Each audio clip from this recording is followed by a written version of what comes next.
ไปเอาเพิงอีกแล้วพี่น้องไปเอาเพิงอีกแล้ว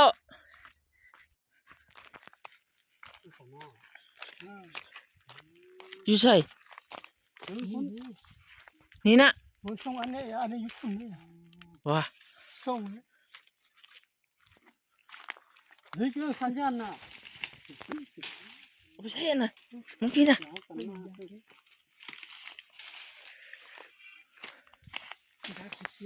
ก็พวกเด็กจู้หล่อก็มาเจอที่สิจู้เห็นบ่พี่น้องเห็นบ่มันเป็นผมน้องบ่อยากเห็นปะเลยพี่น้องแนมบ่เห็นนี่แต่คอยแนมเห็นเนี่ยตัดงาเอาเลยได้พี่น้องเลยเขาจะได้ยันด้วยจิตุแล้วก็เชี่ยเขาใช่มันแตกมาแล้วเฮ้ย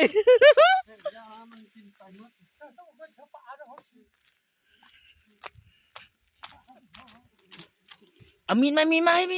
ดโอ้ว้าว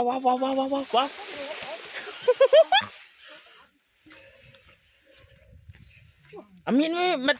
เอามีดแผ่นเอาเลยเอามีดแผ่นเอาเลย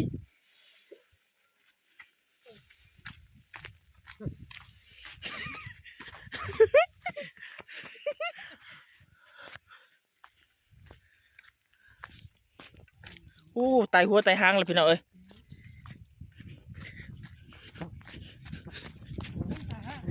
ชิดได้ไหมปูตัดเอาเลยนะเฮ้ยโอ้ตัดเอาเลยมาชิดเอางามันนี่น่ะมาเอาโกยค่อยเอาผ้าพี่ผ้าเอาสิเถอะเอาผ้ามานะจับพ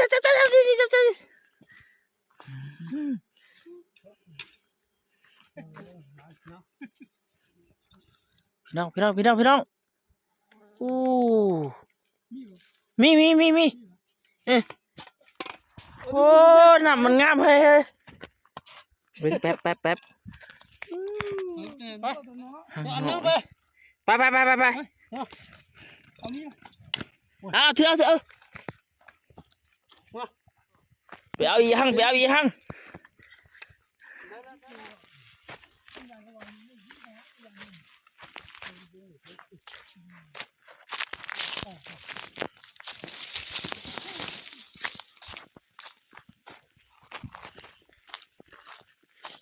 ยืนนี่วะ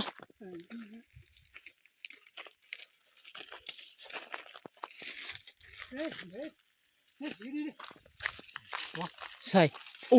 ตัวนี้ใหญ่ฮะต่ำหนึ่งเนาะมันจะตั้มไม่เนาะทางเอาครั้งนี้เลยบ่ได้บ่ทางมันกว้างนะเวลาเฮาอันไม่น้อยกันนะไม่น้อยกันทางให้มั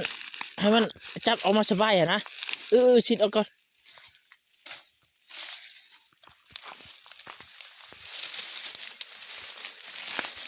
เจ๊โอ้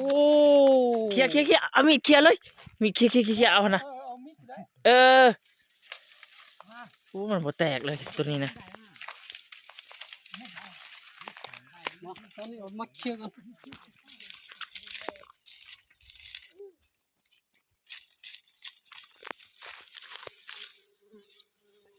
โอ้ตัวนี้ใหญ่เด้อพี่น้องเด้อใหญ่เด้อนี่เด้อนักเลยมันใหญ่ดิกูจะให้มันหักถือขี้ดินเลยมันเปื้อนดิโอ้ยแม่งเอ้ย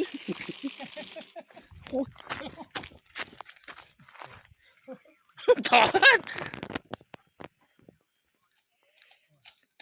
มาเคลียร์ไหมชันเลยชัน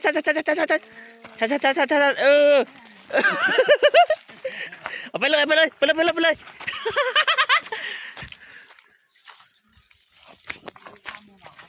โอ้น้ำมันไหลนี่ว้า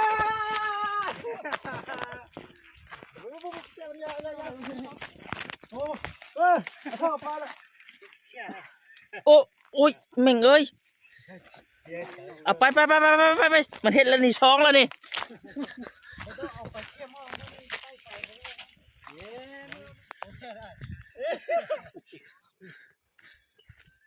เอาไปแล้วพี่น้องเห็นแล้วสองแม่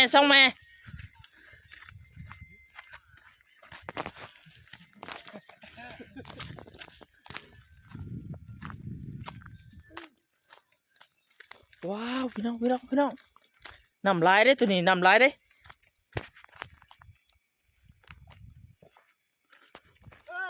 เข้าส่งเลยน้ำเหี้ยนั่น อันน่ะเอาใส่ถ้วยนะฮักใส่ถ้วยนะเคลียร์เอาเบิดเดี๋ยวฮักใส่ถ้วยนะ มันมืดเลยมันอันนั้นน่ะได้เนี่ยมันตับจับกันมันบินมาได้ปล่อยไล่เด้อมืดพาไปเอาน่ะ สองหางอีกแล้วแต่ละล่าเด้แต่ละล่ามาแต่เอาเพิงอีกแล้วพี่น้องมาแต่เอาเพิงอีกแล้วสองอีกแล้วมื้อนี้มาแต่เอาอีกแล้วไปเบิ่งนำกันพี่น้องไปดูกัน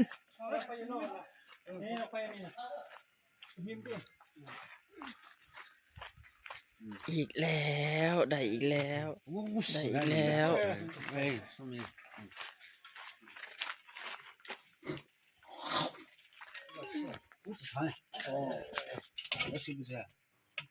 คอ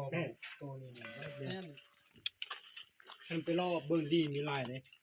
แม่น มีตัวนี้ตรงนี้ลายมันเดิน โอ้ ซึ่ง ตัว เนาะ ตัวนี้ได้หลายกว่าไอ้มื้อนั้นอีกเนาะมื้อหาไปเอามื้อนั้นน่ะ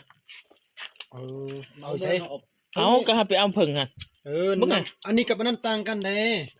อันนั้นน้ำอันนี้นะอันนี้มันมีมนี่อันนี้บุมีแล้วอันนี้นี่น้ำเต็มอันนี้บุมีเมียงอันนี้นะคือเพิ่งเนี่ยเพิ่งมาเพิ่งก้นห้างมัด คือบ่เบี้ยวมั้ยเบี้ยวมันนำมั้ยกินบ่ทันเลยวะมื้ออื่นสิบดอันนั้นเลยบัดนี้ โอ้กล้าครับพวกบักลาย3-4 คนผมโหไปกันน้อยยืนพูดได้ยินเสียงก็โหนะเห็นผู้หญิงจับถ้วยจับเอาอย่างวะไปห้องมาเนี่ยก็ได้พอได้เจ็บปังเอาเจ็บท้องก็ยืนฟังขึ้นไปอยู่ท่านกับโบแมนก็ย่างปิ้งพูดขึ้นแม่งก็นิ่มโคลกลากให้ผู้หนึ่งเปลี่ยนอ้าวแม่นแล้ว ผู้ สองคนมันก็จับถ้วยได้ยืนทางหน้าพี่เครียดได้พายได้หักหนึ่งได้หักหน่อยเนี่ยตัวแย่เลยเอาไปเอาไปจับมา หั่งตัวเนี้ยเขายืนถ่ายอยู่แลกเข้ามาเด็กมือขึ้นเลยเด้คอยบ่ได้จับมันเด้พรมันฟาดมือคนหลดตับเลยเด้ มันขึ้นใบไม้เล่นล่องก้น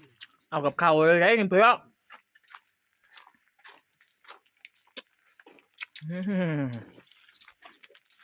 มาขึ้นกับพ่อ